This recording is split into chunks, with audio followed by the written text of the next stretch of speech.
Hello everyone, once again welcome back to my YouTube channel. ഇന്നത്തെ വീഡിയോയിലൂടെ നിങ്ങളുമായി share ചെയ്യാൻ പോകുന്നത് പലപ്പോഴായി എന്നിലേക്ക് എത്തുന്ന ഒരു പരാതിയാണ്. എൻ്റെ റിലേഷൻഷിപ്പിന്റെ മെയിൻ പ്രോബ്ലം എന്ന് പറയുന്നത് ബെസ്റ്റ് ഫ്രണ്ട് ആണ്. അവൾക്ക് അല്ലെങ്കിൽ അവനൊരു ബെസ്റ്റി ഉണ്ട്. അതാണ് എൻ്റെ ലൈഫിലെ അല്ലെങ്കിൽ എൻ്റെ റിലേഷൻഷിപ്പിലെ പാര എന്ന് പറയാറുണ്ട്. യഥാർത്ഥത്തിൽ ഒരു ഹെൽത്തി റിലേഷൻഷിപ്പിന് പാരയാണോ ഈ ബെസ്റ്റ് ഫ്രണ്ട് അല്ലെങ്കിൽ ബെസ്റ്റി? ഒരിക്കലുമല്ല. അമിതമായാൽ അമൃതം വിഷം എന്ന് പറയുന്നത് പോലെ സൂക്ഷിച്ച് കൈകാര്യം ചെയ്തില്ല എന്നുണ്ടെങ്കിൽ നിങ്ങളുടെ റിലേഷൻഷിപ്പ് തകരുന്നതിനായി ഈ ഒരു ബെസ്റ്റ് ഫ്രണ്ട് തന്നെ കാരണമാകും എന്നുള്ളത് മാത്രമാണ്. ഒരിക്കലും ബെസ്റ്റ് ഫ്രണ്ട് ഒരു മോശമായിട്ടുള്ള ഒരു കാര്യമല്ല. കാരണം എല്ലാ ആളുകളുടെ ലൈഫിലും ഒരു ബെസ്റ്റ് ഫ്രണ്ട് ഉണ്ടായിരിക്കും എന്നുള്ളതാണ്. സോ ഹെൽത്തി റിലേഷൻഷിപ്പിൽ ബെസ്റ്റി അല്ലെങ്കിൽ ബെസ്റ്റ് ഫ്രണ്ട് ഒരു പാരയായി മാറാതിരിക്കുന്നതിന് വേണ്ടി ശ്രദ്ധിക്കേണ്ട കാര്യങ്ങൾ എന്തൊക്കെയാണെന്നുള്ളത് നോക്കാം. ഒന്ന്, ബെസ്റ്റ് ഫ്രണ്ടിനെ പൂർണ്ണമായും ഒഴിവാക്കാതെ അവരെ അവരുടെ സ്പേസിൽ അല്ലെങ്കിൽ നിങ്ങൾ സെറ്റ് ചെയ്തിട്ടുള്ള ഒരു ബൗണ്ടറി ലൈൻ കീപ്പ് ചെയ്തുകൊണ്ട് അവരെ അവരുടെ ആ ഒരു സ്പേസിൽ നിലനിർത്തുക എന്നുള്ളതാണ്. പലപ്പോഴും ഇതിനാണ് എല്ലാ ആളുകൾക്കും കഴിയാത്തത്. അല്ലെങ്കിൽ ഇങ്ങനെ ഒരു പ്രശ്നം ലൈഫിൽ വരുന്നുണ്ടെങ്കിൽ ഈ സ്പേസിലല്ല അവരെ നിർത്തുന്നത് എന്നുള്ളത് കൊണ്ടാണ്. കാരണം നമ്മുടെ ലൈഫിലെ മറ്റേത് റിലേഷൻഷിപ്പ് എടുത്ത് നോക്കിക്കോളൂ, അവർക്ക് എല്ലാ ആളുകൾക്കും നമ്മുടെ ലൈഫിലേക്ക് ആക്സസ് എന്ന് പറയുന്ന ഒരു കാര്യം പല രീതിയിലായിരിക്കും. ചിലപ്പോൾ ചില ആളുകൾക്ക് വളരെ ഈസി ആക്സസ് ആയിരിക്കും, ചില ആളുകൾക്ക് അത്രത്തോളം ആക്സസ് ഉണ്ടായിരിക്കില്ല.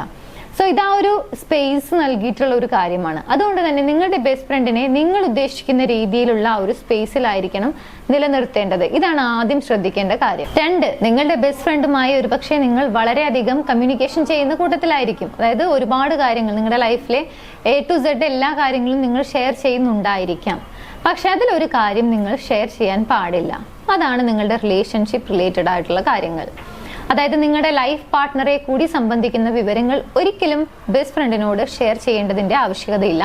തീർച്ചയായും നിങ്ങളുടെ ഒരു ഹെൽത്തി റിലേഷൻഷിപ്പാണ്, നിങ്ങൾക്ക് അതിൽ യാതൊരുവിധ പ്രോബ്ലംസും ഇല്ല, നിങ്ങൾ വളരെ ഹാപ്പിയായി പോയിക്കൊണ്ടിരിക്കുന്ന റിലേഷൻഷിപ്പ് ആണെങ്കിൽ പ്രത്യേകിച്ചും ആ കാര്യങ്ങളെ കുറിച്ച് നിങ്ങളുടെ ബെസ്റ്റ് ഫ്രണ്ടുമായി ഷെയർ ചെയ്യേണ്ടതിന്റെ ആവശ്യകതയില്ല. കാരണം അത് നിങ്ങളുടെ മാത്രം മാറ്റർ അല്ല, നിങ്ങളുടെ ലൈഫ് പാർട്ട്ണർ അല്ലെങ്കിൽ നിങ്ങളുടെ ജീവിത പങ്കാളിയെ കൂടി അതിൽ ഉൾപ്പെടുന്നുണ്ട് എന്നുള്ളത് കൊണ്ട് തന്നെ റിലേഷൻഷിപ്പ് റിലേറ്റഡ് ആയിട്ടുള്ള കാര്യങ്ങൾ അല്ലെങ്കിൽ നിങ്ങളുടെ ലൈഫ് പാർട്ട്ണറെ കുറിച്ചുള്ള കാര്യങ്ങൾ ബെസ്റ്റിയോട് പറയേണ്ട ആവശ്യകത ഇല്ല. ഇനി മറ്റൊരു മിസ്റ്റേക്ക് പലപ്പോഴും ചെയ്യുന്നത് ലൈഫ് പാർട്ട്ണർക്ക് കൊടുക്കുന്ന അതേ ഇമ്പോർട്ടൻസ്, അതേ അറ്റൻഷൻ, അതേ പ്രാധാന്യം ബെസ്റ്റ് ഫ്രണ്ടിനും നൽകുന്നു എന്നുള്ളതാണ്. ഒരു പക്ഷേ നിങ്ങളുടെ ലൈഫിൽ ചൈൽഡ്ഹുഡ് മുതലുള്ള ഒരു ഫ്രണ്ട് ആയിരിക്കാം. സ്വാഭാവികമായും നിങ്ങളുടെ ലൈഫിലേക്ക് ഒരുപാട് ആക്സസ് ഉണ്ടായിരിക്കും, നിങ്ങൾ എല്ലാ കാര്യങ്ങളും ഷെയർ ചെയ്യുന്നുണ്ടായിരിക്കും.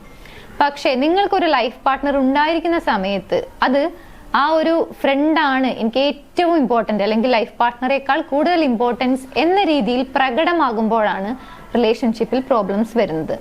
അതുകൊണ്ട് തന്നെ നിങ്ങളുടെ മൈൻഡിൽ ഒരു പക്ഷേ ബെസ്റ്റ് ഫ്രണ്ടും ലൈഫ് പാർട്ട്ണറും ഒക്കെ ഇമ്പോർട്ടൻ്റ് ആയിരിക്കാം, അല്ലെങ്കിൽ വളരെ ഈക്വൽ ഇമ്പോർട്ടൻസ് ഉള്ള ആളുകളായിരിക്കാം.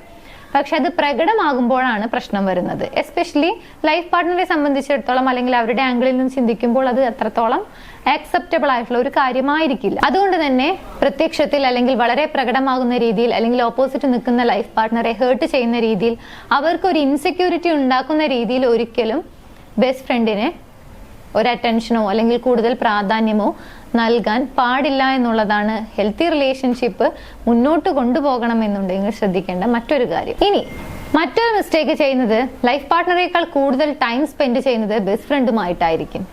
സ്വാഭാവികമായും ലൈഫ് പാർട്ട്ണറുടെ ഭാഗത്തുനിന്ന് ചിന്തിക്കുമ്പോൾ അല്ലെങ്കിൽ അവരിൽ ഒരു പരാതി വളരാനുള്ള അല്ലെങ്കിൽ പരാതി ഉണ്ടാകാനുള്ള ഒരു സാഹചര്യമാണ് അവിടെ. എന്നോടൊപ്പം തീരെ ടൈം സ്പെൻഡ് ചെയ്യുന്നില്ല, എല്ലായ്പ്പോഴും പുറത്തു പോകുന്നു, എല്ലായ്പ്പോഴും ബെസ്റ്റ് ഫ്രണ്ടുമായിട്ടാണ് കൂടുതൽ ടൈം സ്പെൻഡ് ചെയ്യുന്നത്.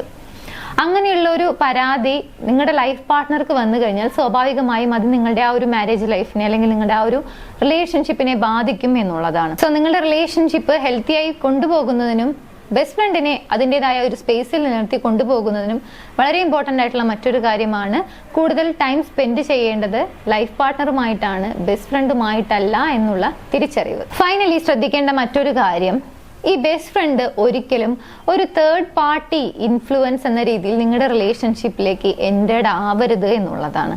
കാരണം ഒരു റിലേഷൻഷിപ്പ് എപ്പോഴാണ് ഏറ്റവും കൂടുതൽ തകരുന്നത്? ഒരു തേർഡ് പാർട്ടി ഇൻഫ്ലുവൻസ് അല്ലെങ്കിൽ ഒരു മൂന്നാമതൊരു വ്യക്തിയുടെ ഇന്ററാക്ഷൻ വരികയും അവരുടെ ഇൻവോൾവ്മെന്റ് കൂടുകയും ചെയ്യുമ്പോഴാണ്. അതുകൊണ്ട് തന്നെ നിങ്ങളുടെ ലൈഫിൽ അത് ആ ഒരു റിലേഷൻഷിപ്പ് ഡാമേജ് ആകുന്ന രീതിയിൽ അല്ലെങ്കിൽ മൂന്നാമതൊരു തേർഡ് പാർട്ടി എന്ന രീതിയിൽ നിങ്ങളുടെ ബെസ്റ്റ് ഫ്രണ്ട് ഒരിക്കലും ആകാതിരിക്കുക, അതിനു വേണ്ടി ശ്രദ്ധിക്കുക എന്നുള്ളതാണ്. ഇത്രയും കാര്യങ്ങൾ നമുക്ക് തീർച്ചയായും നമുക്ക് അറിഞ്ഞിരിക്കേണ്ടതായിട്ടുള്ള, അല്ലെങ്കിൽ വളരെ പ്രാക്ടിക്കലായി നമ്മൾ ചിന്തിച്ച് പ്രവർത്തിക്കേണ്ടതായിട്ടുള്ള കാര്യങ്ങളാണ്. ഈ പറഞ്ഞ കാര്യങ്ങളൊക്കെ മനസ്സിൽ വെച്ചുകൊണ്ട്, അല്ലെങ്കിൽ വളരെ പ്രാക്ടിക്കലായി അപ്ലൈ ചെയ്തുകൊണ്ടാണ് നിങ്ങളുടെ ലൈഫിൽ ആ ഒരു ബെസ്റ്റ് ഫ്രണ്ടിനെ നിങ്ങൾ നിങ്ങളുടെ ലൈഫിലേക്ക് ഉൾപ്പെടുത്തിയിട്ടുള്ളത് എന്നുണ്ടെങ്കിൽ യാതൊരുവിധ പ്രശ്നങ്ങളും ഉണ്ടാകില്ല. നേരെ മറിച്ച് ഇതിനെല്ലാം വിപരീതമായിട്ടാണ് കാര്യങ്ങൾ പോയിക്കൊണ്ടിരിക്കുന്നത് എന്നുണ്ടെങ്കിലാണ് പലപ്പോഴും ഈ ബെസ്റ്റ് ഫ്രണ്ട് അല്ലെങ്കിൽ ബെസ്റ്റി എന്ന് പറയുന്നത് ലൈഫിന് അല്ലെങ്കിൽ റിലേഷൻഷിപ്പിൽ ഒരു പാരയായി മാറുന്നത്. ബെസ്റ്റ് ഫ്രണ്ട് എന്ന് പറയുന്നത് ഒരിക്കലും ഒരു മോശമായിട്ടുള്ള കാര്യമല്ല. എല്ലാ ആളുകളുടെ ലൈഫിലും ഏതെങ്കിലും ഒരു സമയത്ത് നമ്മുടെ ലൈഫിലേക്ക് വന്ന ആളുകളായിരിക്കും ഈ ഒരു ബെസ്റ്റ് ഫ്രണ്ട്സ് ആയി മാറുന്നത് പിന്നീട്. അതുകൊണ്ട് തന്നെ ഇതൊരിക്കലും ഒരു പാരയോ അല്ലെങ്കിൽ ഒരു മോശമായിട്ടുള്ള ഒരു കാര്യമല്ല. നിങ്ങളുടെ ലൈഫിലും ഒരുപാട് ബെസ്റ്റ് ഫ്രണ്ട്സ് ഉണ്ടാകട്ടെ എന്ന് ആശംസിക്കുന്നു. വളരെ ഹെൽത്തിയായി റിലേഷൻഷിപ്പ് മുന്നോട്ട് കൊണ്ടുപോകാനും കഴിയട്ടെ എന്ന് ആശംസിക്കുന്നു. ഈ വീഡിയോ നിങ്ങൾക്ക് യൂസ്ഫുൾ ആണെങ്കിൽ മറ്റുള്ള ആളുകളിലേക്ക് ഷെയർ ചെയ്യാൻ മറക്കരുത്. നിങ്ങളുടെ റിലേഷൻഷിപ്പിൽ എന്തെങ്കിലും പ്രോബ്ലംസ് ഉണ്ടെങ്കിൽ, അതിനൊരു സൊല്യൂഷൻ ആഗ്രഹിക്കുന്നുണ്ടെങ്കിൽ മുകളിൽ കാണുന്ന നമ്പറിലേക്ക് വാട്സ്ആപ്പ് ചെയ്യാനും മറക്കരുത്.